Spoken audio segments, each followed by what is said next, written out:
ಈಗ ಉತ್ತರ ಕರ್ನಾಟಕ ಹೆಡ್ಲೈನ್ಸ್ ನೋಡುನು ಆದ್ರೆ ಅದಕ್ಕೂ ಮೊದಲು ಒಂದು ಮೇಜರ್ ಅಪ್ಡೇಟ್ ಸಿಗಾಕತೈತಿ. ಯಾಕಂದ್ರೆ ಉತ್ತರ ಕರ್ನಾಟಕ ಜನ ಬಹಳ ಆಸೆ ಇಟ್ಕೊಂಡು ನೋಡ್ತಿರ್ತೀರಿ. ಯಾಕಂದ್ರೆ ಬೆಳಗಾವಿ ಒಳಗ ಅಧಿವೇಶನ ಶುರುವಾಗುತ್ತಂದ್ರ ನಮ್ಮ ಊರಿನ ಸಮಸ್ಯೆ ಚರ್ಚೆ ಆಗುತ್ತನ, ನಮಗೇನಾರ ಪರಿಹಾರ ಸಿಗುತ್ತನ, ನಮ್ಮ ನಾಯಕರೇನ್ರ ಅಧಿವೇಶನದಾಗ ಮಾತಾಡ್ತಾನ, ಹಿಂಗ ಹಲವು ಪ್ರಶ್ನೆ ತಲೆಯಾಗ ಓಡ್ತಿರ್ತೈತಲ್ಲ. ಅದಕ್ಕೆ ಇದ್ರ ಬಗ್ಗೆ ಮಾಹಿತಿ ಕೊಟ್ಬಿಡೋಣ ಅಂತ. ಬೆಳಗಾವಿಯೊಳಗ ಆಲ್ರೆಡಿ ವಿಧಾನಮಂಡಲ ಅಧಿವೇಶನ ಶುರುವಾಗಿತಿ. ಇವತ್ತಿನಿಂದ 9 ದಿನ, ಹೆಚ್ಚು ಕಡಿಮೆ 10 ದಿನ ಅಧಿವೇಶನ ಇರುತ್ತೆ. ಹಾಗಾಗಿ ನಿಮ್ಮೂರಿನ ಸಮಸ್ಯೆನೂ ಚರ್ಚೆ ಮಾಡ್ತಾರೆ, ಕಾದ್ ನೋಡೋಣ. ನಾನು ಭಾರತದ ಪರಮಾಧಿಕಾರವನ್ನು ಮತ್ತು ಸಮಗ್ರತೆಯನ್ನು ಸಮರ್ಥಿಸುತ್ತೇನೆಂದು ನಾನು ಈಗ ಕೈಗೊಳ್ಳಲಿರುವ ಕರ್ತವ್ಯವನ್ನು ಶ್ರದ್ಧಾಪೂರ್ವಕವಾಗಿ ನಿರ್ವಹಿಸುತ್ತೇನೆಂದು ಭಗವಂತನ ಹೆಸರಿನ ಮೇಲೆ ಪ್ರಮಾಣ ಮಾಡುತ್ತೇನೆ. ಸತ್ಯನಿಷ್ಠೆಯಿಂದ ಪ್ರತಿಜ್ಞೆ ಮಾಡುತ್ತೇನೆ.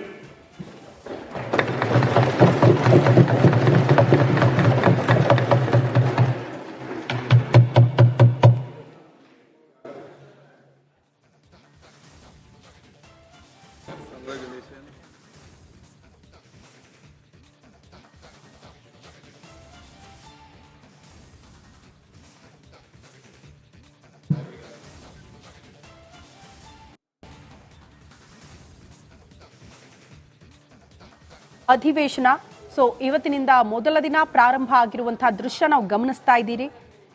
ಸಹಜವಾಗಿ ಇವತ್ತೇನಾದ್ರೂ ಚರ್ಚೆ ಆಗುತ್ತೆ ಅಂದ್ರೆ ಇದು ಅಧಿವೇಶನ ಪ್ರಾರಂಭ ಆದಂಗೆ ಅಗಲಿದ ಗಣ್ಯರಿಗೆ ಮೊದಲು ಸಂತಾಪ ಸೂಚನೆ ಮಾಡಲಾಗುತ್ತೆ. ಈ ಅಧಿವೇಶನದಲ್ಲಿ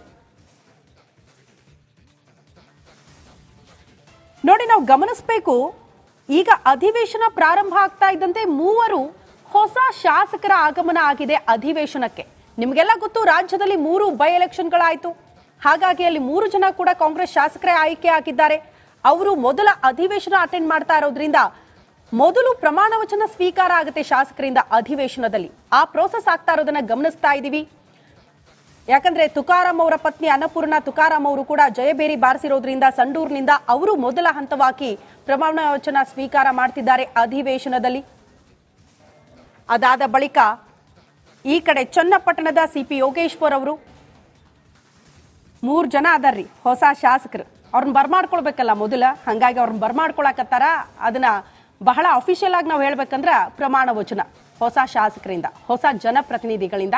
ಅದಾದ ಬಳಿಕ ಈಗ ಅಗಲಿದ ನಾಯಕರು ಯಾರಿರ್ತಾರ ಅವ್ರನ್ನೆಲ್ಲ ನೆನಪು ಮಾಡಿಕೊಂಡು ಅವರಿಗೆ ನಮನ ಸಲ್ಲಿಸಲಾಗುತ್ತೆ ಈ ಅಧಿವೇಶನದ ಮೂಲಕ. ಅದಾದ ಬಳಿಕ ನೀವು ಸ್ವಲ್ಪ ಯೋಚನೆ ಮಾಡ್ರಿ, ನಮ್ಮೂರಿನ ಸಮಸ್ಯೆ ಮಾತಾಡ್ತಾರೆ, ಏನ್ ಬರೀ ಜಗಳ ಗಲಾಟೆ ಗದ್ಲ ಇದಾಗುತ್ತನ ಗೊತ್ತಿಲ್ಲ.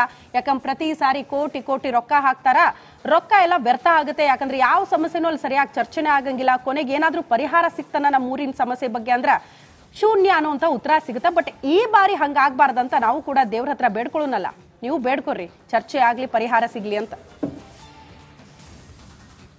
ಹೊಂದಿದವನಾಗಿ ಈ ದ್ವಾರ ಸ್ಥಾಪಿತವಾದ ಭಾರತದ ಸಂವಿಧಾನದ ವಿಷಯದಲ್ಲಿ ಶ್ರದ್ಧೆಯಿಂದಲೂ ನಿಷ್ಠೆಯಿಂದಲೂ ಕೂಡಿರುತ್ತೇನೆಂದು ನಾನು ಭಾರತದ ಪರಮಾಧಿಕಾರವನ್ನು ಮತ್ತು ಸಮಗ್ರತೆಯನ್ನು ಸಮರ್ಥಿಸುತ್ತೇನೆಂದು ನಾನು ಈಗ ಕೈಗೊಳ್ಳಲಿರುವ ಕರ್ತವ್ಯವನ್ನು ಶ್ರದ್ಧಾಪೂರ್ವಕವಾಗಿ ನಿರ್ವಹಿಸುತ್ತೇನೆಂದು ಭಗವಂತನ ಹೆಸರಿನ ಮೇಲೆ ಪ್ರಮಾಣ ಮಾಡುತ್ತೇನೆ. ಸತ್ಯ ನಿಷ್ಠೆಯಿಂದ ಪ್ರತಿಜ್ಞೆ ಮಾಡುತ್ತೇನೆ. ನನ್ನ ಪೂಜ್ಯ ತಂದೆ ತಾಯಿ ಹಾಗೂ ಭಾರತದ ಸಂವಿಧಾನದ ಮೇಲೆ ಪ್ರಮಾಣ ಮಾಡುತ್ತೇನೆ.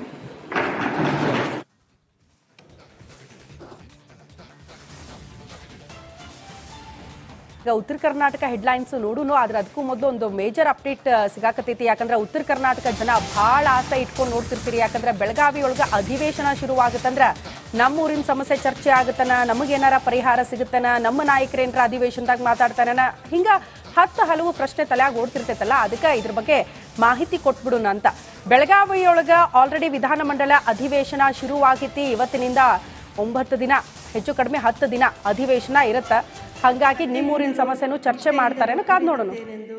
ನಾನು ಭಾರತದ ಪರಮಾಧಿಕಾರವನ್ನು ಮತ್ತು ಸಮಗ್ರತೆಯನ್ನು ಸಮರ್ಥಿಸುತ್ತೇನೆಂದು ನಾನು ಈಗ ಕೈಗೊಳ್ಳಲಿರುವ ಕರ್ತವ್ಯವನ್ನು ಶ್ರದ್ಧಾಪೂರ್ವಕವಾಗಿ ನಿರ್ವಹಿಸುತ್ತೇನೆಂದು ಭಗವಂತನ ಹೆಸರಿನ ಮೇಲೆ ಪ್ರಮಾಣ ಮಾಡುತ್ತೇನೆ.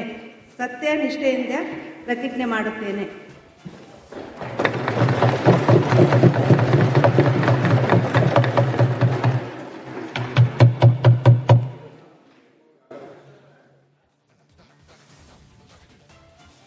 Congratulations.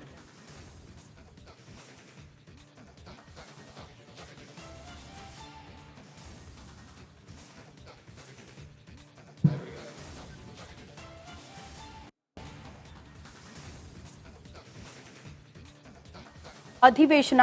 ಸೊ ಇವತ್ತಿನಿಂದ ಮೊದಲ ದಿನ ಪ್ರಾರಂಭ ಆಗಿರುವಂತಹ ದೃಶ್ಯ ನಾವು ಗಮನಿಸ್ತಾ ಇದ್ದೀರಿ. ಸಹಜವಾಗಿ ಇವತ್ತೇನಾದ್ರೂ ಚರ್ಚೆ ಆಗುತ್ತೆ ಅಂದ್ರೆ ಇದು ಅಧಿವೇಶನ ಪ್ರಾರಂಭ ಆದಂಗೆ ಅಗಲಿದ ಗಣ್ಯರಿಗೆ ಮೊದಲು ಸಂತಾಪ ಸೂಚನೆ ಮಾಡಲಾಗುತ್ತೆ ಈ ಅಧಿವೇಶನದಲ್ಲಿ. ನೋಡಿ, ನಾವು ಗಮನಿಸಬೇಕು, ಈಗ ಅಧಿವೇಶನ ಪ್ರಾರಂಭ ಆಗ್ತಾ ಇದ್ದಂತೆ 3 ಹೊಸ ಶಾಸಕರ ಆಗಮನ ಆಗಿದೆ ಅಧಿವೇಶನಕ್ಕೆ.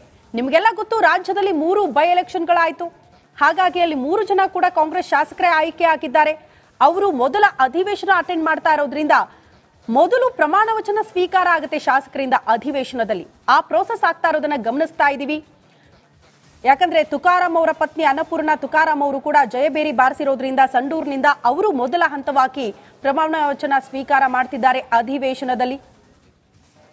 ಅದಾದ ಬಳಿಕ ಈ ಕಡೆ ಚನ್ನಪಟ್ಟಣದ ಸಿಪಿ ಯೋಗೇಶ್ವರ್ ಅವರು 3 ಜನ ಅದಾರ್ರಿ ಹೊಸ ಶಾಸಕರು. ಅವ್ರನ್ನ ಬರ್ಮಾಡ್ಕೊಳ್ಬೇಕಲ್ಲ ಮೊದಲ, ಹಂಗಾಗಿ ಅವ್ರನ್ನ ಬರ್ಮಾಡ್ಕೊಳಕತ್ತಾರ. ಅದನ್ನ ಬಹಳ ಅಫಿಷಿಯಲ್ ಆಗಿ ನಾವು ಹೇಳ್ಬೇಕಂದ್ರ ಪ್ರಮಾಣ ವಚನ ಹೊಸ ಶಾಸಕರಿಂದ, ಹೊಸ ಜನಪ್ರತಿನಿಧಿಗಳಿಂದ. ಅದಾದ ಬಳಿಕ ಈಗ ಅಗಲಿದ ನಾಯಕರು ಯಾರಿರ್ತಾರ ಅವ್ರನ್ನೆಲ್ಲ ನೆನಪು ಮಾಡಿಕೊಂಡು ಅವರಿಗೆ ನಮನ ಸಲ್ಲಿಸಲಾಗುತ್ತೆ ಈ ಅಧಿವೇಶನದ ಮೂಲಕ. ಅದಾದ ಬಳಿಕ ನೀವು ಸ್ವಲ್ಪ ಯೋಚನೆ ಮಾಡ್ರಿ, ನಮ್ಮೂರಿನ ಸಮಸ್ಯೆ ಮಾತಾಡ್ತಾರೆ ಏನ್ ಬರೀ ಜಗಳ ಗಲಾಟೆ ಗದ್ದಲ ಇದಾಗುತ್ತನ ಗೊತ್ತಿಲ್ಲ. ಯಾಕಂದ್ರೆ ಪ್ರತಿ ಸಾರಿ ಕೋಟಿ ಕೋಟಿ ರೊಕ್ಕ ಹಾಕ್ತಾರ, ರೊಕ್ಕ ಎಲ್ಲ ವ್ಯರ್ಥ ಆಗುತ್ತೆ. ಯಾಕಂದ್ರೆ ಯಾವ ಸಮಸ್ಯೆನೂ ಅಲ್ಲಿ ಸರಿಯಾಗಿ ಚರ್ಚೆನೇ ಆಗಂಗಿಲ್ಲ. ಕೊನೆಗೆ ಏನಾದ್ರೂ ಪರಿಹಾರ ಸಿಗ್ತಾನ ನಮ್ಮ ಊರಿನ ಸಮಸ್ಯೆ ಬಗ್ಗೆ ಅಂದ್ರ ಶೂನ್ಯ ಅನ್ನುವಂತ ಉತ್ತರ ಸಿಗುತ್ತೆ. ಬಟ್ ಈ ಬಾರಿ ಹಂಗಾಗ್ಬಾರ್ದಂತ ನಾವು ಕೂಡ ದೇವ್ರ ಹತ್ರ ಬೇಡ್ಕೊಳ್ಳೋನಲ್ಲ, ನೀವು ಬೇಡ್ಕೊಡ್ರಿ, ಚರ್ಚೆ ಆಗ್ಲಿ, ಪರಿಹಾರ ಸಿಗ್ಲಿ ಅಂತ. ಹೊಂದಿದವನಾಗಿ ಈ ದ್ವಾರ ಸ್ಥಾಪಿತವಾದ ಭಾರತದ ಸಂವಿಧಾನದ ವಿಷಯದಲ್ಲಿ ಶ್ರದ್ಧೆಯಿಂದಲೂ ನಿಷ್ಠೆಯಿಂದಲೂ ಕೂಡಿರುತ್ತೇನೆಂದು ನಾನು ಭಾರತದ ಪರಮಾಧಿಕಾರವನ್ನು ಮತ್ತು ಸಮಗ್ರತೆಯನ್ನು ಸಮರ್ಥಿಸುತ್ತೇನೆಂದು ನಾನು ಈಗ ಕೈಗೊಳ್ಳಲಿರುವ ಕರ್ತವ್ಯವನ್ನು ಶ್ರದ್ಧಾಪೂರ್ವಕವಾಗಿ ನಿರ್ವಹಿಸುತ್ತೇನೆಂದು ಭಗವಂತನ ಹೆಸರಿನ ಮೇಲೆ ಪ್ರಮಾಣ ಮಾಡುತ್ತೇನೆ. ಸತ್ಯ ನಿಷ್ಠೆಯಿಂದ ಪ್ರತಿಜ್ಞೆ ಮಾಡುತ್ತೇನೆ. ನನ್ನ ಪೂಜ್ಯ ತಂದೆ ತಾಯಿ ಹಾಗೂ ಭಾರತದ ಸಂವಿಧಾನದ ಮೇಲೆ ಪ್ರಮಾಣ ಮಾಡುತ್ತೇನೆ.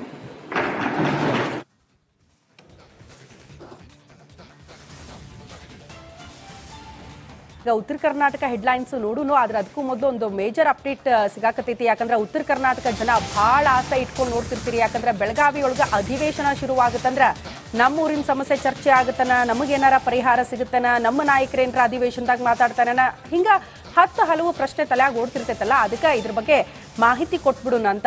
ಬೆಳಗಾವಿಯೊಳಗ ಆಲ್ರೆಡಿ ವಿಧಾನಮಂಡಲ ಅಧಿವೇಶನ ಶುರುವಾಗೈತಿ. ಇವತ್ತಿನಿಂದ 9 ದಿನ, ಹೆಚ್ಚು ಕಡಿಮೆ 10 ದಿನ ಅಧಿವೇಶನ ಇರುತ್ತೆ. ಹಾಗಾಗಿ ನಿಮ್ಮೂರಿನ ಸಮಸ್ಯೆನೂ ಚರ್ಚೆ ಮಾಡ್ತಾರೆ, ಕಾದ್ ನೋಡೋಣ. ನಾನು ಭಾರತದ ಪರಮಾಧಿಕಾರವನ್ನು ಮತ್ತು ಸಮಗ್ರತೆಯನ್ನು ಸಮರ್ಥಿಸುತ್ತೇನೆಂದು ನಾನು ಈಗ ಕೈಗೊಳ್ಳಲಿರುವ ಕರ್ತವ್ಯವನ್ನು ಶ್ರದ್ಧಾಪೂರ್ವಕವಾಗಿ ನಿರ್ವಹಿಸುತ್ತೇನೆಂದು ಭಗವಂತನ ಹೆಸರಿನ ಮೇಲೆ ಪ್ರಮಾಣ ಮಾಡುತ್ತೇನೆ. ಸತ್ಯ ನಿಷ್ಠೆಯಿಂದ ಪ್ರತಿಜ್ಞೆ ಮಾಡುತ್ತೇನೆ.